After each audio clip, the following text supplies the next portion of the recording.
सदर जमीयतुल उलमा तेलंगाना व आंध्र प्रदेश मौलाना हाफिज पीर शब्बीर अहमद ने वजीर आला तेलंगाना की सिताइश की। वजीर आला ने जारिया बजट सेशन के आखिरी यौम शहरियत तरमीमी कानून के खिलाफ करारदाद मंजूर की, जिस पर उनका खैर मकदम किया। उन्होंने NPR NRC के खिलाफ रियासती हुकूमत को सुप्रीम कोर्ट से रुजू होने का मशवरा दिया।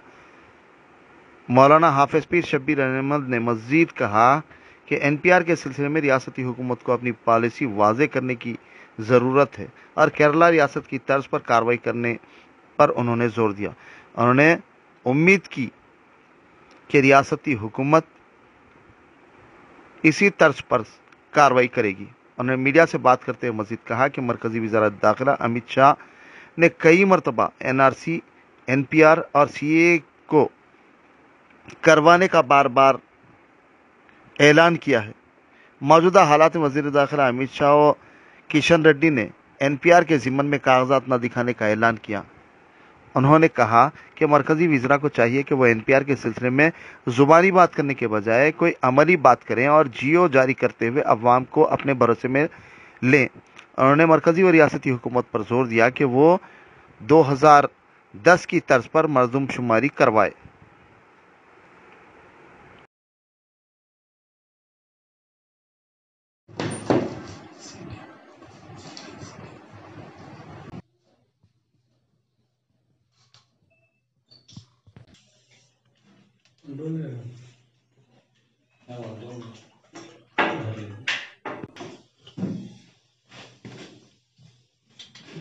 रहमानिर्रहीम।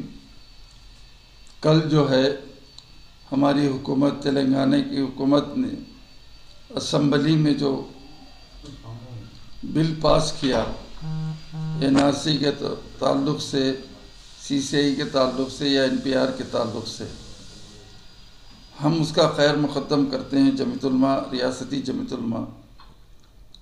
लेकिन उसके लिए एक बात ये कहना चाहते हैं, जिस तर्ज पे केरला हुकूमत ने किया, सुप्रीम कोर्ट में दाखिल किया और फिर ये है कि ये कहा कि आइंदा हम जो 21 अप्रैल से जो लोग आएंगे हमारे घरों पर, तो उसके लिए क्या तदबीर इख्तियार किया उन्होंने। क्या हमको वो जो लोग आएंगे तो हम क्या जवाब दें उसको, उसके ताल्लुक़ से भी अगर उन्होंने क्लियर कर देते, वो भी बात कर देते। वैसे अपोजिशन पार्टियों ने उठाया ये सवाल आपके पास असम्बली में, और आपके हलीफ पार्टी भी उठाया इस मसले में। तो हमारा मकसद ये कि आप ये क्लियर कर दीजिए। ये तो आपने जो कल पास किया, हम इसका खैर मुक़द्दम करते हैं, बहुत अच्छी बात है, आपने कर दिया है। लेकिन आगे का क्या होगा? मिसाल तौर पे कि 1 अप्रैल से जब लोग आना शुरू हो जाएंगे घर पे हमारे, तो हम क्या बोलें? ये बोलें कि जो है हमारे CM साहब ने इसको रद्द कर दिया, इसको क्या जो है कैंसिल करा दिया, तो हम क्या जवाब दें? उसके लिए कुछ लिखा जाए, कुछ हमारे जो है ना बाज़ाब्ता तहरीरी तौर पे दिया जाए। और इसी तरह सुप्रीम कोर्ट के अंदर केरला हुकूमत ने जो दाखिल किया है, स्टे का जो दाखिल किया है, वो भी आप दाखिल करें। तो ये भी जो है ना बहुत बड़ी बात है कि अगर दाखिल करें, हम उम्मीद है कि आप करेंगे, हमें उम्मीद है कि ये काम आप करेंगे और करना भी चाहिए। दूसरी बात यह है कि हमारे होम मिनिस्टर साहब अमित शाह साहब ने पार्लियामेंट में ये कहा कि आपको कोई कागजात बताने की ज़रूरत नहीं है, और ख़ुद उनके यहाँ के जो वज़ीर हमारे किशन रेड्डी साहब ने, उन्होंने भी कहा कि कोई कागजात बताने की ज़रूरत नहीं है, आपको किसी किस्म के सवालात नहीं पूछे जाएंगे, आप कोई भी पूछने नहीं जाएंगे। और अमित शाह साहब ने यह भी कहा कि आपके आगे D नहीं लगाया जाएगा। अपोजिशन पार्टी ने जब सवाल किया तो उन्होंने कहा नहीं, D नहीं लगेगा, D नहीं लगेगा।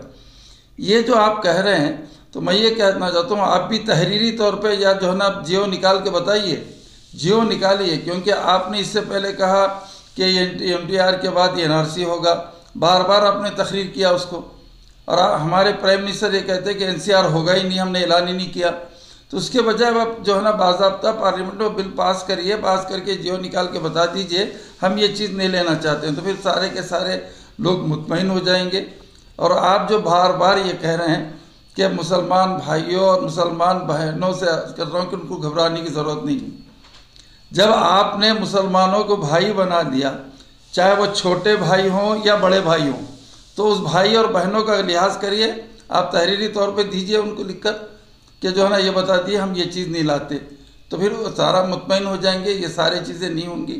और फिर हम फिर आखिरी एक गुजारिश करते हैं, चाहे सेंट्रल गवर्नमेंट हो या स्टेट गवर्नमेंट हो, हम ये कहते हैं कि 2010 का जो सेंसस था उसी हिसाब से आप हमारे लिए वही चीज़ लाने के लिए आप ऑर्डर दीजिए, हम वो उसको देने तैयार हैं।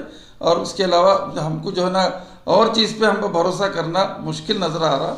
आप ऐलान करिए कि 2010 का जो सेंसस है उसी के हिसाब से हम पूछे जा रहे हैं, तो फिर हम जो है ना हम बोलेंगे वाकई ये चीज़ पहले का है, चले आ रहा, उसी तरीके चलेंगे।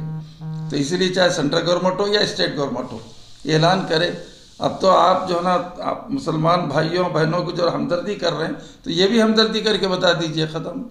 ये जो केसेस करके जितना आप जो है ना एहतजाजी प्रोग्रामों में या किसी भी प्रोग्राम में हर एक को, यानी मतलब ये कि जो बैठे हुए हैं उनको भी और सहाफ़ी लोगों को भी जो है ना बोलना है कि मत जाओ वहाँ पर, ये गलत बात है। हम जो है ना हिंदुस्तान का कानून, मुल्क का कानून बताता है एहतजाज करने का।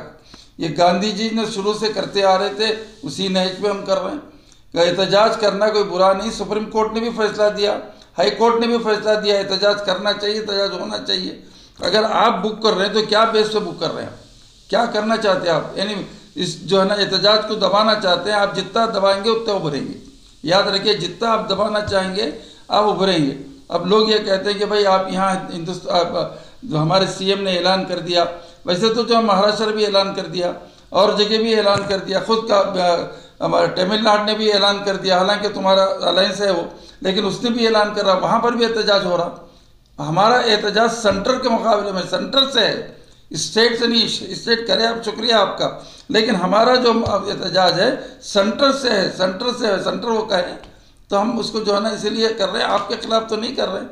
एहतजाज के लिए क्यों आप हमारे पीछे पड़े कि इनको बुक कर दो? कई लोगों को बुक कर दिया आपने, क्या किस बेस पे बुक करा? ठीक है, हम लड़ेंगे, जितना भी लड़ना है लड़ेंगे, जो करना है। जमीयत उलमा ऑफर कर रही कि जो बुक करे हमारे पास आए, रियासती जमीयत उलमा, जैसा जमीयत उलमा हिंद जो है दिल्ली के अंदर वो तमाम केस लड़ रही है, तमाम केसेस के गई है, और अभी भी कल भी गई थी कोर्ट के अंदर। वहाँ तो गवर्नमेंट ऑफ इंडिया को भी नोटिस मिला, दिल्ली के गवर्नमेंट को भी नोटिस मिला, कमिश्नर को भी मिला, सारे लोगों को नोटिस मिले। हम भी यहाँ कोशिश करेंगे कि भाई जो लोग हैं आए रियासती जमीयत उलमा के पास। हम ये चाहते हैं कि हम भी लड़ेंगे, हमारे जो चाहे लड़ेंगे उसको बस।